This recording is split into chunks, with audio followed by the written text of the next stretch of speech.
Glow of physics में आप सबका स्वागत है। प्यारे बच्चों, आज का जो हमारा टॉपिक है वो है हाइड्रोजन परमाणु के ऊर्जा स्तर, energy levels of hydrogen atom. प्यारे बच्चों, यदि जो है आप हमारी वीडियो को अगर रेगुलर देख रहे हैं बच्चों, तो कल जो है हमने हाइड्रोजन परमाणु के लिए जो है किसी भी कक्षा में nवीं कक्षा में जो है कुल ऊर्जा का व्यंजक बताया था बच्चों, जो होता है बच्चों En = -mz² e⁴ upon 8 ε0² h²n²। ठीक है बच्चों, ये जो है nवीं कक्षा में किसी भी कक्षा के लिए ये जो है क्या है बच्चों, कुल ऊर्जा का फॉर्मूला है कि कुल कितनी ऊर्जा होगी बच्चों।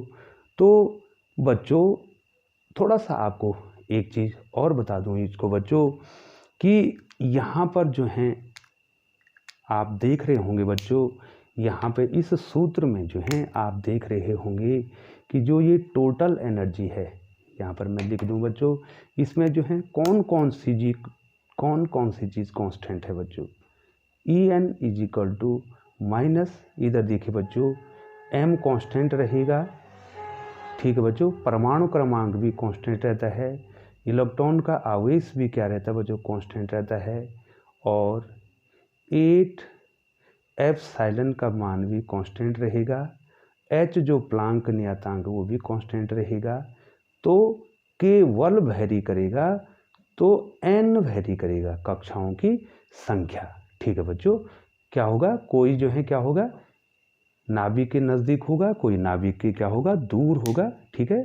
और इस n को मुख्य क्वांटम संख्या भी कहा जाता है बच्चों। अब बच्चों आप यहाँ पे ध्यान देना है बच्चों आपको कि ये जो nवीं कक्षा की जो ऊर्जा है ये किसके प्रोपोर्शनल हो रही है बच्चों, 1/n²। ये देखो बच्चों, ठीक है, ये देखिए ध्यान दे रहे होंगे बच्चों आप। अब बच्चों एक चीज़ आपको यहाँ पर ध्यान देना है बच्चों, यहाँ पर आपको एक चीज़ ध्यान देनी है कि ये n का मान अगर बढ़ेगा, ठीक है बच्चों, n का मान बढ़ेगा तो E का मान क्या आएगा बच्चों, कम आएगा, ठीक है बच्चों। लेकिन यहाँ पर उल्टा है बच्चों, क्योंकि जो है ये एनर्जी क्या है बच्चों, ये एनर्जी क्या है बच्चों, माइनस है, ये एनर्जी क्या है, माइनस है, ठीक है बच्चों। और माइनस में कम आने का मतलब अधिक होता है बच्चों, ठीक है बच्चों। ध्यान दो बच्चों, यहाँ पर देखिए, यदि आपको कहा जाए बच्चों कि ऋण 7 क्या है, ऋण 7 क्या है, ठीक है बच्चों, ये बड़ा है किससे, ऋण 8 से, ठीक है बच्चों। समझ में आ रहा है ना बच्चों आपको। यहाँ पर माइनस के कारण क्या होगा कि अगर n बढ़ेगा तो ये कम होना चाहिए था, ठीक है बच्चों। लेकिन अगर n बढ़ेगा तो E भी क्या होगा, बढ़ेगा बच्चों, क्योंकि माइनस जो है जितना यहाँ पर छोटा आएगा, अगर n बढ़ेगा तो ये क्या आएगा बच्चों, n बढ़ेगा तो ये कम आएगा, और अगर ये कम आएगा तो माइनस के अगर कम होंगे तो इसको क्या कहा जाता है, ज़्यादा कहा जाता है बच्चों, ठीक है बच्चों। तो आपको यहाँ पर ध्यान देना है बच्चों, इस सूत्र में आपको ये बात जो है निश्चित तौर पर ध्यान देनी है। ये जो है n बढ़ेगा अर्थात कक्षाओं की संख्या बढ़ेगी। एक पहली कक्षा की तुलना में दूसरी कक्षा में जाएंगे तो n बड़ा होगा, और तीसरी में जाएंगे तो n बड़ा होगा, चौथी में जाएंगे n बड़ा होगा। जब n बड़ा होगा तो क्या हो जाएगा बच्चों, ये राशि छोटी हो जाएगी, और अगर ये राशि छोटी, ऋणात्मक छोटी राशि बड़ी होती है बच्चों, तो जैसे जैसे हम क्या करेंगे बच्चों, ऊपर वाली कक्षाओं में जाएंगे तो एनर्जी क्या हो जाएगी बच्चों, उसकी बढ़ जाएगी बच्चों, ठीक है बच्चों। अब हम आपको इसको क्लियर कराएंगे, आगे आपको क्लियर कराएंगे बच्चों, ठीक है। तो थोड़ा सा आपको इसमें नोट्स बना देने हैं बच्चों, थोड़ा ध्यान देना है बच्चों। जब इलेक्ट्रॉन जब, ये नोट्स बनाएंगे बच्चों आप, जब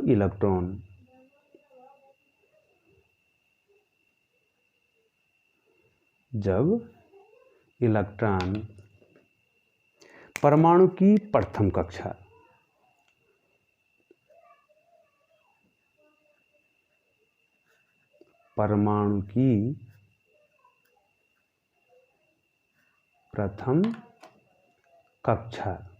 फर्स्ट ऑर्बिट, ठीक है बच्चों, प्रथम ऑर्बिट, इसको क्या कहेंगे, फर्स्ट ऑर्बिट, ठीक है बच्चों, क्या कहेंगे इसको, फर्स्ट ऑर्बिट कहेंगे, जब इलेक्ट्रॉन परमाणु की प्रथम कक्षा में घूमता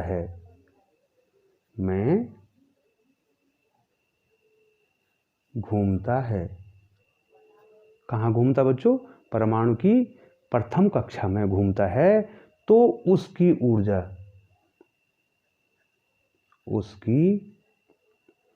ऊर्जा न्यूनतम, सबसे कम न्यूनतम होती है, ठीक है बच्चों, ये तो इससे भी आपको बता दिया बच्चों, ठीक है, होती है, ठीक है बच्चों, उसकी ऊर्जा क्या होगी, न्यूनतम होगी, और कक्षा की,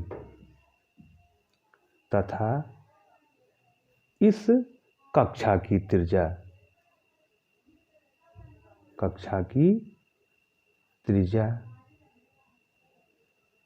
भी न्यूनतम होगी, त्रिज्या भी, ये देखो बच्चों, थोड़ा मैं ऊपर कर लेता हूँ, देखिए ध्यान दीजिए, इस कक्षा की त्रिज्या भी न्यूनतम होती है, और क्या कहते हैं बच्चों उसको, आपने कल मैंने आपको बता दिया, उस कक्षा को, हाइड्रोजन परमाणु के लिए उस कक्षा को क्या कहा था बच्चों, बोहर त्रिज्या, बोहर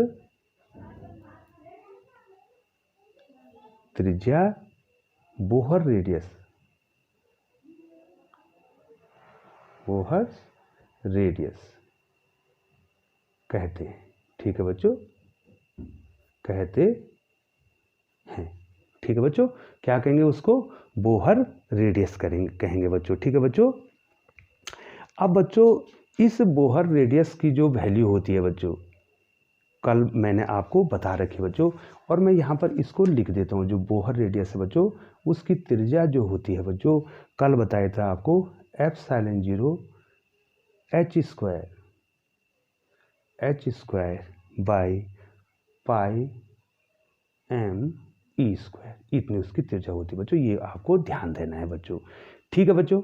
अब देखिए बच्चों, अब आपको देखना है बच्चों कि टोटल एनर्जी हमारी कितनी आई। अब मैं फिर जो है उसी पे बैक आ जाता हूँ बच्चों, क्योंकि मुझे जो है क्या पढ़ाना है, एनर्जी लेवल इसमें पढ़ाने बच्चों, तो मैं बैक आ जाता हूँ बच्चों।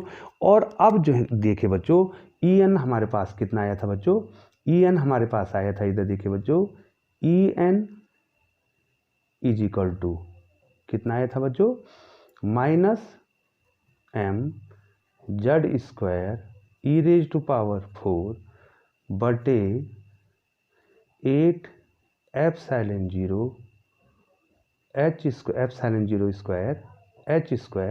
n², ठीक है बच्चों। ये देखिए बच्चों, ये देखिए, ये हमारे पास जो है nवीं कक्षा में क्या होगी, nवीं कक्षा की ऊर्जा आगे है बच्चों, ठीक है बच्चों।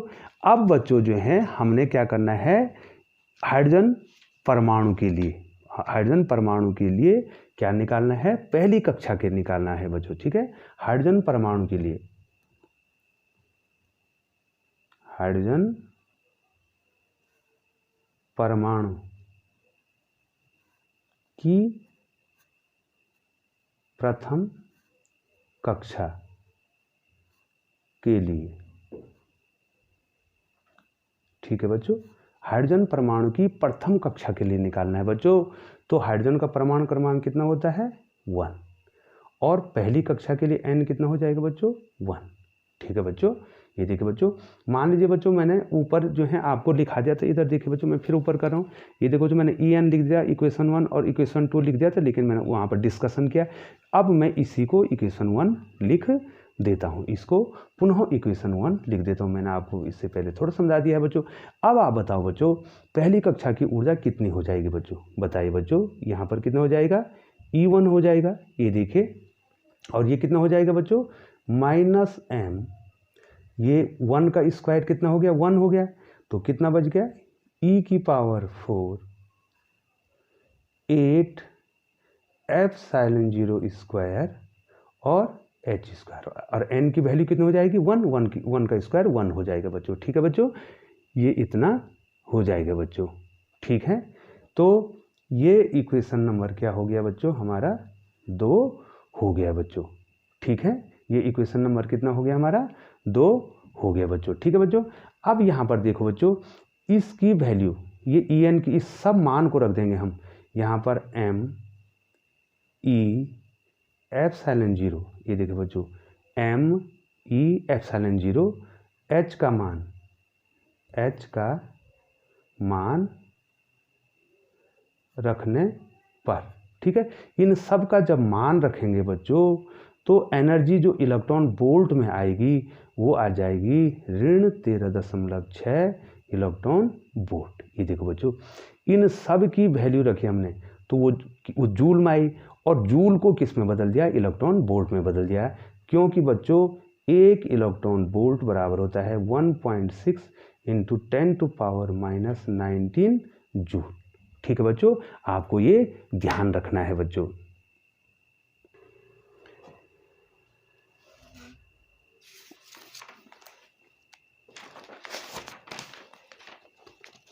सॉरी बच्चों, थोड़ा सा डिस्टरबेंस हुआ। तो बच्चों जो हैं, हमारे पास जो हैं पहली कक्षा की जो ऊर्जा आ गई है वो कितनी आ गई बच्चों? पहली कक्षा की जो ऊर्जा आएगी E1 = कितना आ गया बच्चों? -13.6 इलेक्ट्रॉन वोल्ट आ गई बच्चों। ठीक है बच्चों, और जो En की वैल्यू आई है हमारे पास, En की जो वैल्यू आई है बच्चों हमारे पास, वो कितनी आई है बच्चों? En की वैल्यू कितनी लिखी थी बच्चों मैंने? -m z² e⁴ upon 8 ε0 square h² n²। ठीक है बच्चों, और मैं यहाँ पर जो है E1 को इंट्रोड्यूस कर देता हूँ बच्चों। En को इंट्रोड्यूस कर देता हूँ, तो कितना हो जाएगा? इसको माइनस को रहने दूंगा बच्चों मैं। ठीक है, यहाँ पर देखिए बच्चों, यहाँ पर जो है E1 की वैल्यू रखूँगा तो कितना हो जाएगा? ये m भी रखूँगा, z को नहीं रखूँगा बच्चों। ठीक है बच्चों, है ना? यहाँ पर z तो 1 हो गया था बच्चों, z तो कितना हो गया था? 1 हो गया था। ये हो गया था e⁴ और अपॉन 8 ε0 स्क्वायर h²। इसको तो अलग कर दूंगा, क्योंकि ये क्या है बच्चों? ये क्या है? ये E1 है। ठीक है बच्चों, और इनटू कितना हो जाएगा? 1/n²। ठीक है बच्चों, और इसकी जगह पर क्या लिख दूंगा बच्चों? E1 लिख दूंगा। ठीक है बच्चों, कितना लिख दूंगा बच्चों? पहले आपने ये मैंने निकाल रखा है, इसको लिख दूंगा बच्चों में E1 अपॉन कितना हो जाएगा बच्चों? n²। तो इसके द्वारा हम ऊर्जा निकाल सकते हैं बच्चों। ठीक है, इसके द्वारा हम क्या निकाल देंगे? ऊर्जा निकाल देंगे। अब देखो बच्चों, पहले अगर n बराबर 1 तो क्या हो जाएगा? पहली कक्षा n बराबर में पहली कक्षा हो जाएगी, तो E1 की एनर्जी कितनी हो जाएगी बच्चों? ये 1 हो जाएगा, तो कितना हो जाएगा? बच्चों? -13.6 इलेक्ट्रॉन वोल्ट। ठीक है बच्चों, अब E2 निकाल दीजिए बच्चों, E2 निकाल दीजिए, इसमें E2 निकाल दीजिए। तो E2 कितना हो जाएगा बच्चों? बताइए बच्चों। E1 -13.6 है, और बटे कितना हो जाएगा बच्चों? N2, यहाँ पर 2 का क्या हो जाएगा? स्क्वायर हो जाएगा, तो ये -13.6 बटे 4 हो जाएगा। और जब बच्चों आप इसको 4 से क्या करेंगे? डिवाइड करेंगे, तो ये कितना आ जाएगा बच्चों? ये आ जाएगा -3.4 इलेक्ट्रॉन वोल्ट। ठीक है बच्चों, और इसी प्रकार से अगर हम E3 निकालेंगे बच्चों, तो कितना हो जाएगा? E3 निकालेंगे तो कितना हो जाएगा बच्चों? यहाँ पर वैल्यू रखनी है। ये देखो, E1 का मान 13.6 इलेक्ट्रॉन वोल्ट है। ठीक है बच्चों, इलेक्ट्रॉन वोल्ट है, और यहाँ पर 3 का क्या हो जाएगा? स्क्वायर हो जाएगा। तो बच्चों ये कितना आ जाएगा बच्चों? ये आ जाएगा -13.6 इलेक्ट्रॉन वोल्ट अपॉन 9, ये देखिए बच्चों अपॉन कितना 9 हो जाएगा, तो ये वैल्यू कितने आ जाएगी बच्चों, ये आ जाएगी बच्चों -1.5 इलेक्ट्रॉन वोल्ट। तो इस प्रकार से जो है बच्चों हमारे पास एनर्जी कितनी आएगी, E1 कितना आ गया बच्चों, -13.6 इलेक्ट्रॉन वोल्ट। इसको न्यूनतम ऊर्जा कहते हैं और ये ग्राउंड स्टेट में है, इसमें परमाणु कहाँ रहता है, ये न्यूनतम ऊर्जा है। और इस न्यूनतम ऊर्जा में वो कहाँ रहता है बच्चों, अपने ग्राउंड स्टेट में रहता है, निम्न ऊर्जा स्तर में रहता है बच्चों। ठीक है, न्यूनतम ऊर्जा है, निम्नतम ऊर्जा स्तर, निम्नतम ऊर्जा स्तर। ठीक है बच्चों, जब उसके पास इतनी एनर्जी होती है तो वो क्या रहता है, निम्नतम ऊर्जा स्तर में रहता है। तो E2 देखो बच्चों, जैसे जैसे हम कक्षा जो है बढ़ गई तो ऊर्जा बढ़ गई। ये कितना हो गया बच्चों, -3.4 इलेक्ट्रॉन वोल्ट। ठीक है बच्चों, इसी प्रकार से E3 कितनी होगी बच्चों, -1. ये देखिए बच्चों -1.5 इलेक्ट्रॉन वोल्ट। तो बच्चों हमने ये एनर्जी निकाल दी है और इसके बाद जो है इसको आपको मैं डिटेल से फिर बताऊंगा। बहुत बहुत धन्यवाद बच्चों।